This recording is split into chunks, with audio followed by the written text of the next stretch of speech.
What's up, guys? Raiho here yet again. Just on a lunch break from work, hence the outfit. But I wanted to get this review recorded so that I could get it edited when I get home and post it and all that stuff.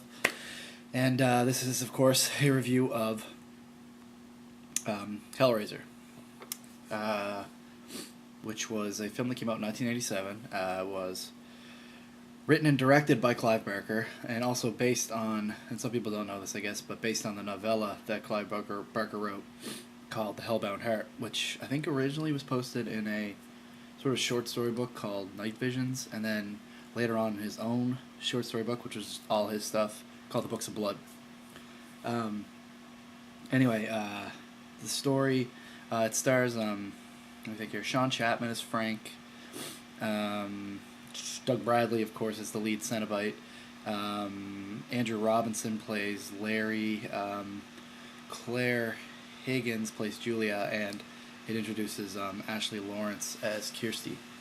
And the idea behind the story of the movie is Frank Cotton, who's like this, like sadomasochistic, like violent pervert kind of guy, who I guess is sort of, I don't know, searching for like extremes in pleasure and things like that, ends up wandering across this like puzzle box, which I guess is, that's the point of the puzzle box. You find out there's more mystery behind that as it goes, but it seems to find people like himself, and he ends up solving the box, and as a result sort of opens this schism, this rift into like another dimension where these beings called the Cenobites, who are sort of like the denizens of this like hell. They torture and I guess they push experience to a new level, they say, kind of thing. But it's not something you really want. But if you dig too deep, kind of thing.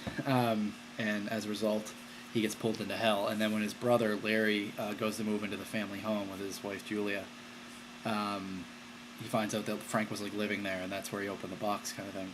And eventually, Larry, gets cut. The blood hits the floor in a certain room, and Frank sort of becomes like this skeleton. Like, he's not all there, but he's partially there. And Julia, who Frank and Julia had sort of an affair before she got married to Larry, like right before,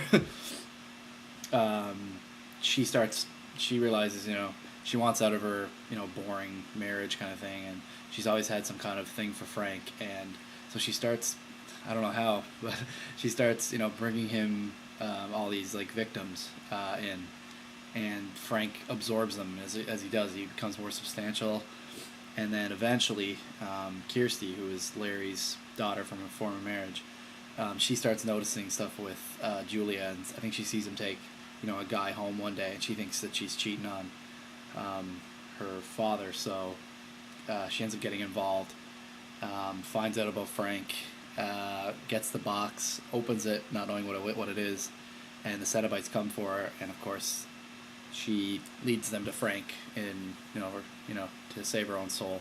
And that's basically the story. I shouldn't have done that whole thing. I'll put a big spoiler warning in front of it, but most people have seen this movie anyway, but that's the story of the movie, basically. And I guess I'll mention a few things that are different from the novella. I don't have it here, but I do have it.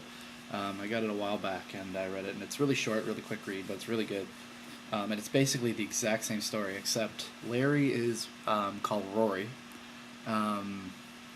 and Kirsty isn't Larry's daughter. Kirsty is like a friend of Rory who's like in love with him. So it's basically the same story, except she's involved because she's like in love with Rory and sees stuff that Julie's doing and sort of gets involved that way. Also, the Cenobites are a little different because they aren't as described as much. Like, when you make the movie, you're really banking on these horrific monsters that are going to be in it, so they put a lot more into it. Like, I think they just describe the Cenobites in the book as like these ashen creatures that are disfigured. But I do seem to think, I can't remember, and I don't have the book to look, but I seem to recall that they mentioned that one of them has pins in his head, but he's not the leader. I think the leader is like a female-looking one, but none of them have like male or female voices. I think they have these like voices that are like half and half, which is kind of in the movie if you pay attention, especially if you pay attention to, what's her name, Sister Nicoletta, who's like the female Cenobite in I think in Hellbound mostly, but you'll notice they kind of have like both male and female voices, so it's kind of that thing. But anyway, another thing needs to be mentioned, I guess, when you're talking about this movie versus all the other ones, is of course Pinhead, played by Doug Bradley. In this movie, although he sort of stands out, and they sort of made him stand out, I think because of his character, he doesn't become like the main Cenobite or the main monster of these films until really after this one. And part two, like, sort of outlines his origin and stuff like that. But in this one, I guess they knew they had a hit right off the hop, and he's the cover of, I think, most of the posters and the DVDs and things of that nature. But you know, for the most part in this, he's not even called Pinhead. He's called like Lead Cenobite. I think, well, down the line they started giving them names and stuff like that, or maybe it was the name that fans gave him or whatever. But you know, it's not. I think it sort of leans on the book in the sense that he's not supposed to be maybe the main Cenobite. No, that's not true because I call him Lead Cenobite. But anyway, he's the lead Cenobite clearly, but he's not. He doesn't become Pinhead proper, I don't think, until down the line, kind of thing. This movie is classic for a reason. I guess it's like it came in at a time in the '80s when people were looking for something different, and I don't know what's going on over there. I think my light just about fell off the ceiling. This thing just like practically fell off the ceiling. It's like glass. Anyway, crisis averted. Yeah, the film does things a lot differently. Its visuals and its imagery and its tone are just something totally different. Very creepy. It's very gory. When I was a kid, man, I hated this movie.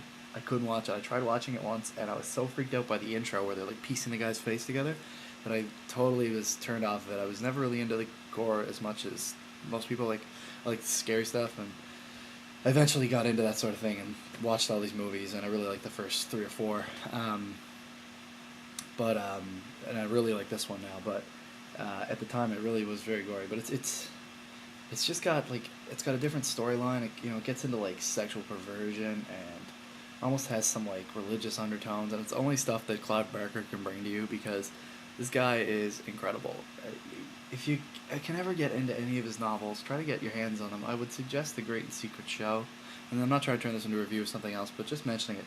Like, he just has a way of sort of taking the mundane and normal, and just making something really fucked up and twisted, like woven into it. Like in this story, really the story's about it's like family, like dark family secrets. Like, you've got a brother who slept with his brother's wife, and and they, he weaves into it murder in the macabre, but he has this twisted way of doing things that is just, he's on a different level than anyone else, I have to say. And you really got to read, like, The Great and Secret Show and Everville are 2 books by him that are just almost mind-numbing with some of the, like, twisted stuff he puts in them. And anyway, I guess The Hellbound Heart and Hellraiser from then on is no exception. So yeah, that's Hellraiser from 1987.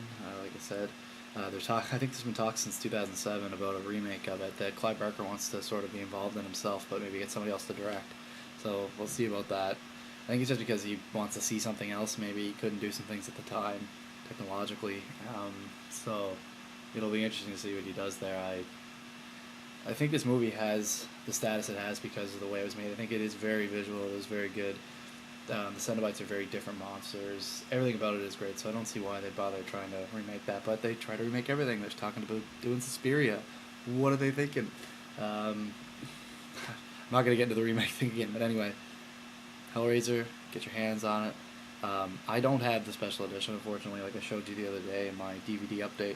I just have the irregular one. I'm still trying to get my hands on it. If I do, maybe I'll talk about the special features, but today I'm just talking about the movie, and yeah, that's it. Anyway, guys, probably have to get back to work in a bit. And with that, I will see you later. Peace.